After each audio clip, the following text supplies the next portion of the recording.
കോട്ടയം ജില്ലയിലെ ശാന്തസുന്ദരമായ പനച്ചിക്കാട് ഗ്രാമത്തിൽ അറിവിന്റെ അക്ഷയഖനിയായി ഒരു പുണ്യസ്ഥാനം നിലകൊള്ളുന്നു.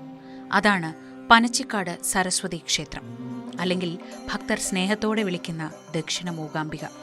കേരളത്തിന്റെ സാംസ്കാരിക ഭൂപടത്തിൽ ഈ ക്ഷേത്രത്തിന് സവിശേഷമായൊരു സ്ഥാനമുണ്ട്. എല്ലാ ദിവസവും വിദ്യാരംഭം നടക്കുന്ന അക്ഷരദേവതയുടെ നിത്യസാന്നിധ്യം അനുഭവപ്പെടുന്ന ഈ തീർത്ഥാടന കേന്ദ്രം വിശ്വാസത്തിന്റെയും ചരിത്രത്തിന്റെയും സൗന്ദര്യത്തിന്റെയും ഒരു സംഗമ ഭൂമിയാണ്. അവധി ദിവസമോ വിദ്യാരംഭമോ നോക്കാതെ വർഷം മുഴുവൻ കുട്ടികൾക്ക് ആദ്യാക്ഷരം കുറിക്കാൻ ദൂരദേശങ്ങളിൽ നിന്നുപോലും രക്ഷിതാക്കൾ എത്തിച്ചേരുന്ന കാഴ്ച പനച്ചിക്കാടിന്റെ മാത്രം പ്രത്യേകതയാണ്. കേരളത്തിലെ മറ്റ് സരസ്വതി ക്ഷേത്രങ്ങളിൽ നിന്ന് പനച്ചിക്കാട് വേറിട്ട് നിൽക്കുന്നത് അവിടുത്തെ നിത്യവിദ്യാരംഭ ചടങ്ങുകൊണ്ടാണ്. സാധാരണയായി വിദ്യാരംഭം നടത്തുന്നത് നവരാത്രിയുടെ അവസാന ദിവസമായ വിജയദശമിയിലാണ്. എന്നാൽ ദുർഗാഷ്ടമിയും മഹാനവമിയും ഒഴികെയുള്ള എല്ലാ ദിവസവും ഇവിടെ ആദ്യാക്ഷരം കുറിക്കാം. ഈ പ്രത്യേകതയാണ് പനച്ചിക്കാടിനെ കേരളത്തിലെ ഏക നിത്യവിദ്യാരംഭ ക്ഷേത്രമാക്കുന്നത്. ക്ഷേത്രത്തിലെ കണക്കുകൾ അനുസരിച്ച് പ്രതിമാസം ഏകദേശം 1500ഓളം കുട്ടികൾ ഇവിടെ ആദ്യാക്ഷരം കുറിക്കുന്നു. നവരാത്രി കാലത്ത് ഇത് 10,000-ലധികമാവും. എല്ലാ സമയത്തും എല്ലാ ദിവസവും ഇവിടെ വിദ്യാരംഭം നടത്തുന്നുണ്ട്. ദുർഗാഷ്ടമിയുടെ വൈകുന്നേരം പൂജ വെച്ച് കഴിഞ്ഞു. ദുർഗാഷ്ടമിക്ക് മാത്രമല്ല, അഷ്ടമി വൈകുന്നേരമുള്ള ഏത് ദിവസമാണോ അന്നാണ് പൂജ വയ്ക്കുക. അന്ന് പൂജ വെച്ചാൽ വിജയദശമിക്ക് പൂജ എടുക്കുന്നത് വരെ ഉള്ള ദിവസങ്ങളിൽ വിദ്യാരംഭം ഉണ്ടാവില്ല. ബാക്കിയുള്ള ദിവസങ്ങളിലെല്ലാം ഇവിടെ വിദ്യാരംഭം നടക്കുന്നുണ്ട്. ഇവിടുത്തെ ഏറ്റവും പ്രധാന പ്രത്യേകത അതുമാണ്. സദാ സരസ്വതി സാന്നിധ്യമുള്ള ഒരു പ്രതിഷ്ഠയായതുകൊണ്ട് വിദ്യാരംഭം നിത്യവും നടക്കുന്ന ഒരു സ്ഥലമാണ്. അക്ഷരപ്രേമികളുടെയും കലാകാരന്മാരുടെയും വിദ്യ തേടുന്ന സാധാരണക്കാരുടെയും ആശ്രയ കേന്ദ്രമാണിവിടം. പല പ്രായത്തിലുള്ളവർ, സ്വദേശത്തും വിദേശത്തുമുള്ളവർ സരസ്വതീ ദേവിയെ മനസ്സിൽ ധ്യാനിച്ച് ഇവിടെ എത്തി മണ്ണിൽ അക്ഷരം കോറിയിടുന്നു.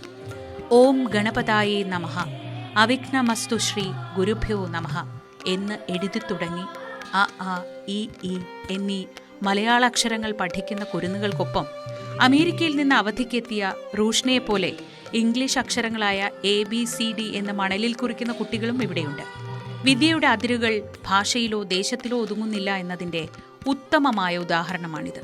ഈ ചടങ്ങ് ഒരു മതപരമായ കർമ്മം എന്നതിലുപരി അറിവിന്റെ ലോകത്തേക്കുള്ള ഒരു കുഞ്ഞിന്റെ ആദ്യ ചുവടുവെപ്പാണ്. കർണാടകയിലെ പ്രസിദ്ധമായ കൊല്ലൂർ മൂകാംബിക ദേവിയുടെ സാന്നിധ്യം ഇവിടെയുണ്ട് എന്ന് വിശ്വസിക്കപ്പെടുന്നതിനാലാണ് ഈ ക്ഷേത്രം ദക്ഷിണ മൂകാംബിക എന്നറിയപ്പെടുന്നത്. ഇവിടം കേവലം ഒരു ആരാധനാലയം മാത്രമല്ല, സാക്ഷാൽ ആദിപരാശക്തിയുടെ വിദ്യാരൂപിണിയായ സരസ്വതീ ദേവിയുടെ പ്രത്യക്ഷ സാന്നിധ്യമുള്ള പുണ്യഭൂമിയാണ്. ഈ വിശ്വാസം ക്ഷേത്രത്തിന്റെ ഐതിഹ്യവുമായി അഭേദ്യമായി ബന്ധപ്പെട്ടിരിക്കുന്നു.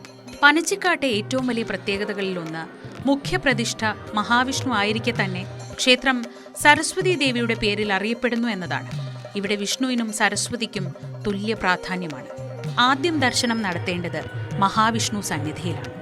പനച്ചിക്കാട്ടെ മുഖ്യപ്രതിഷ്ഠ മഹാവിഷ്ണു ആണെന്ന് പറഞ്ഞല്ലോ. കിഴക്കോട്ട് ദർശനമായി പ്രതിഷ്ഠിച്ചിട്ടുള്ള ഈ ശിലാവിഗ്രഹത്തിന് 3 അടി ഉയരമുണ്ട്. ചതുർബാഹുവായ ഭഗവാൻ തൃക്കൈകളിൽ ശംഖ്, ചക്രം, ഗദ, താമര എന്നിവ ധരിച്ചിരിക്കുന്നു. സാധാരണ ഗ്രാമക്ഷേത്രങ്ങളുടെ വലിപ്പം മാത്രമുള്ള വിഷ്ണു ക്ഷേത്രത്തിൽ ശ്രീകോവിൽ, നാലമ്പലം, നമസ്കാര മണ്ഡപം എന്നിവയെല്ലാം പൂർണ്ണമായി നിർമ്മിച്ചിട്ടുണ്ട്. കരിങ്കല്ലിൽ തീർത്ത ഒറ്റനില ചതുര ശ്രീകോവിലാണ് ഇവിടെയുള്ളത്.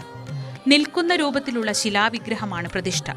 സഹസ്രനാമാർച്ചന, തുളസിമാല, പാൽപായസം, വെണ്ണ, നെയ്വിളക്ക് എന്നിവയാണ് പ്രധാന വഴിപാടുകൾ. മഹാവിഷ്ണുവിനെ ദർശിച്ച ശേഷമാണ് ഭക്തർ പടികളിറങ്ങി സരസ്വതീ ദേവിക്ക് മുന്നിലെത്തുന്നത്. ജ്ഞാനം നേടുന്നതിനുള്ള യാത്രയിൽ ഈശ്വരീയമായ എല്ലാ അനുഗ്രഹങ്ങളും ആവശ്യമാണ് എന്നതാണ് ഇതിനു പിന്നിലുള്ള മഹത്തായ തത്വം. പനച്ചിക്കാട്ട് ക്ഷേത്രത്തിലെ സരസ്വതി സങ്കല്പം തീർത്തും അപൂർവമാണ്. പതിവ് ക്ഷേത്ര സങ്കല്പങ്ങളിലെ പോലെ ശ്രീകോവിലോ സോപാനമോ ഇവിടെയില്ല.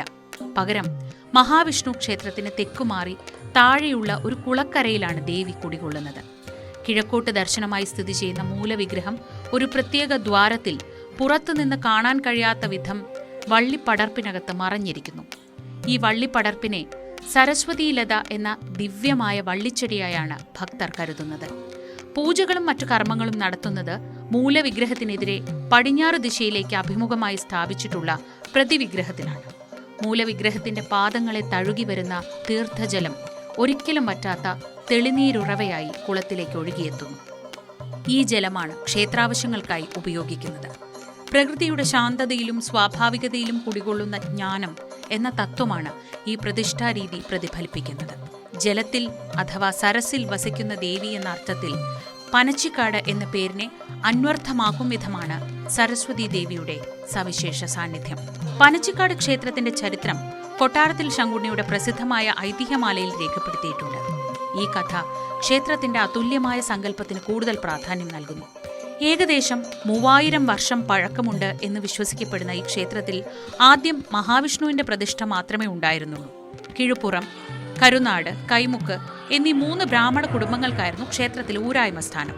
ഇതിൽ കിഴുപ്പുറത്തില്ലത്തെ നമ്പൂതിരിക്ക് പുരുഷ സന്താനമില്ലാതെ വന്നപ്പോൾ അദ്ദേഹം ഗംഗാസ്നാനത്തിനായി പുറപ്പെട്ടു. പോകുന്ന വഴിക്ക് കൊല്ലൂർ മൂകാംബിക ക്ഷേത്രത്തിൽ ദർശനം നടത്തി. അവസാന ദിവസം രാത്രി ദേവിയുടെ സ്വപ്ന ദർശനമുണ്ടായി. ദേവി നമ്പൂതിരിയോട് ഇങ്ങനെ പറഞ്ഞു: അല്ലയോ ഭക്ത, നിനക്ക് ഈ ജന്മത്തിൽ സന്താന സൗഭാഗ്യം വിധിച്ചിട്ടില്ല. എന്നാൽ നീ നാളെ തന്നെ സ്വദേശത്തേക്ക് മടങ്ങണം.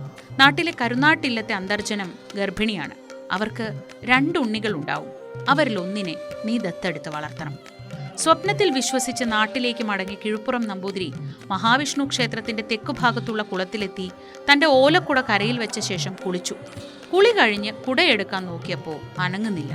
അപ്പോൾ ഒരു ദിവ്യപുരുഷൻ പ്രത്യക്ഷപ്പെട്ടു പറഞ്ഞു: സാക്ഷാൽ ആദിപരാശക്തിയായ മൂകാംബികാദേവി അങ്ങയുടെ കുടയിൽ കുടികൊണ്ടിരിക്കുന്നു.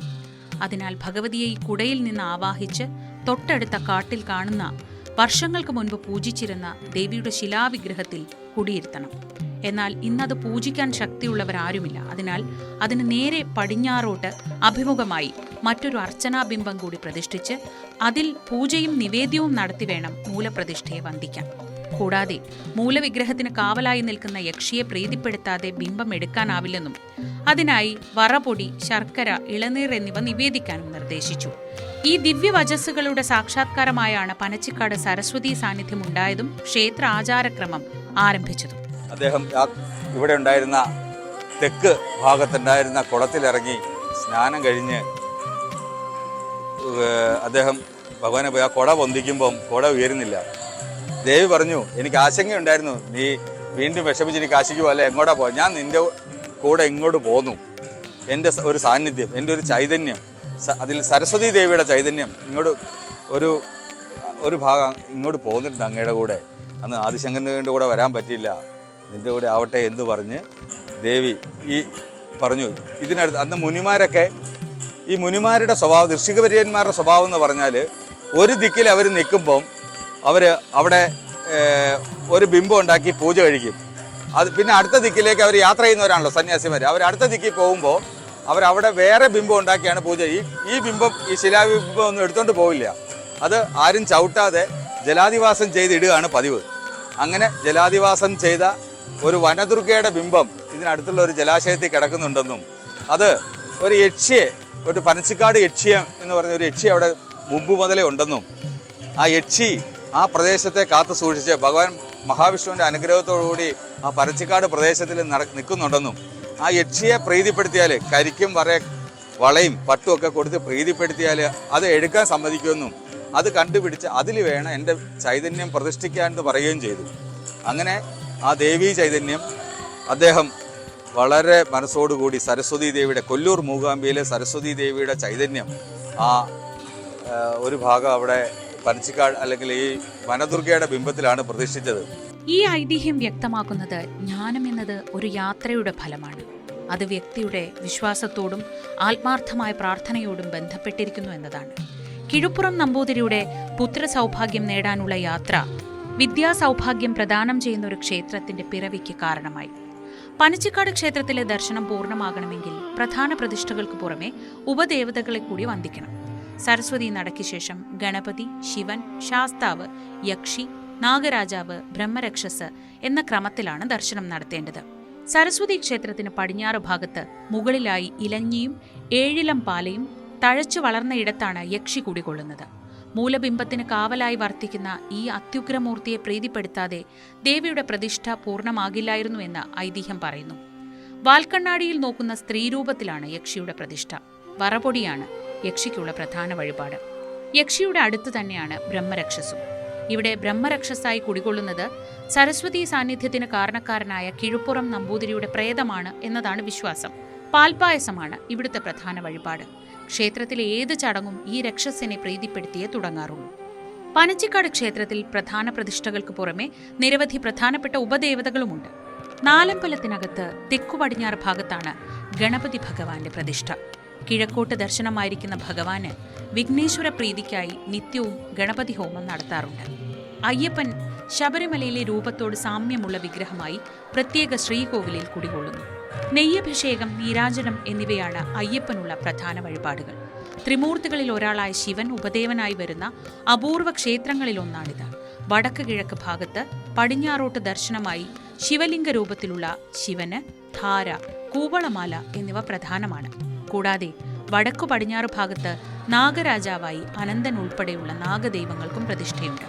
100 പാലും ഇവരുടെ പ്രധാന വഴിപാടാണ്. പനച്ചിക്കാട് വിദ്യയുടെ ദേവതയ്ക്ക് സമർപ്പിക്കാനുള്ള ഏറ്റവും പ്രധാന വഴിപാടുകളിലൊന്നാണ് ബുദ്ധിക്കും വിദ്യയ്ക്കും ഉണർവ് നൽകുന്ന ദിവ്യമായ സാരസ്വതം നെയ്യ്. സാരസ്വത സൂക്തം വിദ്യാമണ്ണം ജപിച്ച് ശുദ്ധീകരിച്ചാണ് ഈ ഔഷധം ഭക്തർക്ക് പ്രസാദമായി നൽകുന്നത്. സരസ്വതി ദേവിക്ക് സാരസ്വത സൂക്താർച്ചനയും മുഖ്യപ്രതിഷ്ഠയായ മഹാവിഷ്ണുവിന് പുരുഷ സൂക്താർച്ചനയും പ്രധാനമാണ്. ഈ 2 ദേവന്മാർക്കും അരവണയും ത്രിമധുരവും സമർപ്പിക്കാറുണ്ട്. കൂടാതെ മറ്റുപദേവതകൾക്കായി യക്ഷിക്ക് വറപ്പൊടി, ബ്രഹ്മരക്ഷസിന് പാൽപ്പായസം, ശാസ്താവിന് തേങ്ങ ചേർത്ത നിവേദ്യം, ശിവന് ധാര, കൂവളമാല, ഗണപതിക്ക് ഒറ്റയപ്പം, കറുകമാല എന്നിവയും പ്രധാന വഴിപാടുകളാണ്. പനച്ചിക്കാട് ക്ഷേത്രത്തിലെ ഏറ്റവും വലിയ ഉത്സവം നവരാത്രി വിജയദശമി മഹോത്സവമാണ്. സാധാരണയായി ഒക്ടോബർ മാസത്തിൽ നടക്കുന്ന ഈ 9 ദിവസങ്ങൾ ക്ഷേത്രത്തിൽ സംഗീത നൃത്ത പരിപാടികളുടെയും മറ്റ് ശാസ്ത്രീയ കലകളുടെയും ഒരു സാംസ്കാരിക മേള തന്നെയാണ്.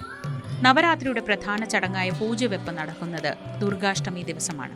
അന്ന് സരസ്വതി സന്നിധാനത്തിൽ ഒരുക്കുന്ന രഥമണ്ഡപത്തിൽ താളിയോല ഗ്രന്ഥങ്ങളും പുസ്തകങ്ങളും എഴുത്ത് സാമഗ്രികളും ദേവിയുടെ അനുഗ്രഹത്തിനായി സമർപ്പിക്കുന്നു. നവരാത്രിയുടെ അവസാന ദിവസമായ വിജയദശമി നാളിലാണ് വിദ്യാരംഭം ചടങ്ങ്. വെളുപ്പിന് 4 മണിക്ക് ക്ഷേത്രപൂജയ്ക്ക് ശേഷം തുടങ്ങുന്ന എഴുത്തിനിരുത്ത് വൈകിട്ട് 4 വരെ നീളും. തിരക്ക് നിയന്ത്രിക്കുന്നതിനായി ക്ഷേത്രത്തിന്റെ വെബ്സൈറ്റിൽ മുൻകൂട്ടി ബുക്ക് ചെയ്യാനുള്ള സൗകര്യവും ലഭ്യമാണ്. കേരളത്തിന്റെ സാംസ്കാരിക പൈതൃകത്തെയും അക്ഷരത്തോടുള്ള ആദരവിനെയും വിളിച്ചോതുന്ന ഈ ആഘോഷത്തിൽ വിജയദശമി ദിനത്തിൽ ആദ്യാക്ഷരം കുറിക്കുന്ന കുഞ്ഞിന് അടുത്ത 1 വർഷം പേനയിൽ അക്ഷരമായും മനസ്സിൽ കലകളായും സരസ്വതി നിറയട്ടെ എന്ന പ്രാർത്ഥനയാണ് ഓരോ രക്ഷകർത്താവും മനസ്സിൽ സൂക്ഷിക്കുന്നത്. പനച്ചിക്കാട് കേവലം ഒരു ആരാധനാലയം എന്നതിലുപരി കേരളത്തിന്റെ സാഹിത്യ കലാലോകത്തിന് പ്രചോദനമായൊരു സങ്കേതം കൂടിയാണ്. ഇവിടെ ദർശനം നടത്തിയവരിൽ പ്രമുഖരായ എഴുത്തുകാരും കവികളും പണ്ഡിതന്മാരും ഉൾപ്പെടുന്നു. കാർത്തിക തിരുനാൾ രാമവർമ്മ മഹാരാജാവ്, കേരളവർമ്മ വലിയ കോയിത്തമ്പുരാൻ, AR രാജരാജവർമ്മ തുടങ്ങിയ പ്രഗത്ഭർ ഇവിടെ എത്തി ദേവിയുടെ അനുഗ്രഹം തേടിയിട്ടുണ്ട്. കുട്ടിക്കാലത്ത് സംസാരശേഷി കുറവായിരുന്ന രാജരാജവർമ്മ ദേവിയുടെ അനുഗ്രഹത്താലാണ് വാക്ചാതുര്യവും സാഹിത്യ വൈഭവവും നേടിയതെന്നും പറയപ്പെടുന്നു. ഇത് പനച്ചിക്കാട്ടെ ശക്തിയുടെ സാക്ഷ്യമാണ്. ഇന്ന് മത്സര പരീക്ഷകളിൽ പങ്കെടുക്കുന്ന നിരവധി വിദ്യാർത്ഥികളും ഉദ്യോഗാർത്ഥികളും ഇവിടെ എത്തി വിദ്യാമന്ത്രാർച്ചന പോലുള്ള വഴിപാടുകൾ നടത്തുന്നത് പതിവാണ്. വിജ്ഞാനം നേടാനുള്ള പരിശ്രമത്തിന് ദേവിയുടെ അനുഗ്രഹം മുതൽക്കൂട്ടാകും എന്നാണ് അവരുടെ വിശ്വാസം. ക്ഷേത്രത്തിലെ ഒരിക്കലും പറ്റാത്ത നീരുറവ ഇവിടുത്തെ ഒരു പ്രത്യേകതയാണ്. ഈ നീരുറവ ഒരു അന്തർവാഹിനിയിലൂടെ കൊടൂരാറ്റിലും തുടർന്ന് മീനച്ചിലാറു വഴി വേമ്പനാട്ട് കായലിലും ഒടുവിൽ അറബിക്കടലിലും ചെന്നു ചേരുന്നു എന്ന് പറയപ്പെടുന്നു. ഈ ജലബന്ധം സരസ്വതി നദിയുടെ നിഗൂഢമായ സാന്നിധ്യത്തെക്കുറിച്ചുള്ള ഭാരതീയ സങ്കല്പങ്ങളുമായി ചേർത്ത് വായിക്കാം. അക്ഷരം അമരമാകുന്ന, വിജ്ഞാനം നിത്യമായി ഒഴുകുന്ന ഒരു പുണ്യ സങ്കേതമാണ് പനച്ചിക്കാട് സരസ്വതി ക്ഷേത്രം. മഹാവിഷ്ണുവിൻ്റെയും സരസ്വതി ദേവിയുടെയും തുല്യ പ്രാധാന്യമുള്ള ഈ ക്ഷേത്രസങ്കല്പം ഭൗതികമായ അഭിവൃദ്ധിക്ക് ആത്മീയജ്ഞാനം കൂടിയേ തീരൂ എന്ന മഹത്തായ സന്ദേശം നൽകുന്നു. പ്രകൃതിയിൽ ലയിച്ചു നിൽക്കുന്ന ദേവിയുടെ മൂലവിഗ്രഹം പ്രകൃതി തന്നെയാണ് ഏറ്റവും വലിയ ഗുരുവെന്നും ജ്ഞാനം എന്നത് തുറന്ന മനസ്സോടെ അന്വേഷിക്കുന്നിടത്താണ് കുടികൊള്ളുന്നത് എന്നും നമ്മെ ഓർമ്മിപ്പിക്കുന്നു. നമ്മുടെ കുഞ്ഞുങ്ങളെ അറിവിൻ്റെ ആദ്യ പാഠം പഠിപ്പിക്കുമ്പോൾ കേവലം അക്ഷരങ്ങൾക്കപ്പുറം ഈ പുണ്യസ്ഥലം അവരുടെ മനസ്സിൽ വിനയത്തിൻ്റെയും അന്വേഷണത്തിൻ്റെയും വെളിച്ചം നിറയ്ക്കുന്നു. ഏത് ഭാഷയിൽ എഴുതിയാലും ഏത് കലയിൽ ശ്രദ്ധ കേന്ദ്രീകരിച്ചാലും സരസ്വതി ദേവിയുടെ അനുഗ്രഹം വഴികാട്ടിയാകും. പനച്ചിക്കാട് ക്ഷേത്രത്തിൽ നിന്നും മടങ്ങുമ്പോൾ ഓരോ ഭക്തനും ഒരു പുതിയ പ്രതിജ്ഞ എടുക്കുന്നുണ്ടാകാം. മനസ്സിൽ വിദ്യാദേവത നിറയട്ടെ. അടുത്ത 1 വർഷം എൻ്റെ പ്രയത്നങ്ങൾക്ക് ജ്ഞാനത്തിൻ്റെ വെളിച്ചമുണ്ടാവട്ടെ. കോട്ടയത്തിൻ്റെ ഹൃദയഭാഗത്ത് ചിങ്ങവനത്തിനടുത്ത് സ്ഥിതി ചെയ്യുന്ന ഈ ക്ഷേത്രം വിദ്യയും കലയും അഭ്യസിക്കുന്ന ഏതൊരാൾക്കും എന്നും ഒരു അഭയകേന്ദ്രമായി നിലകൊള്ളും.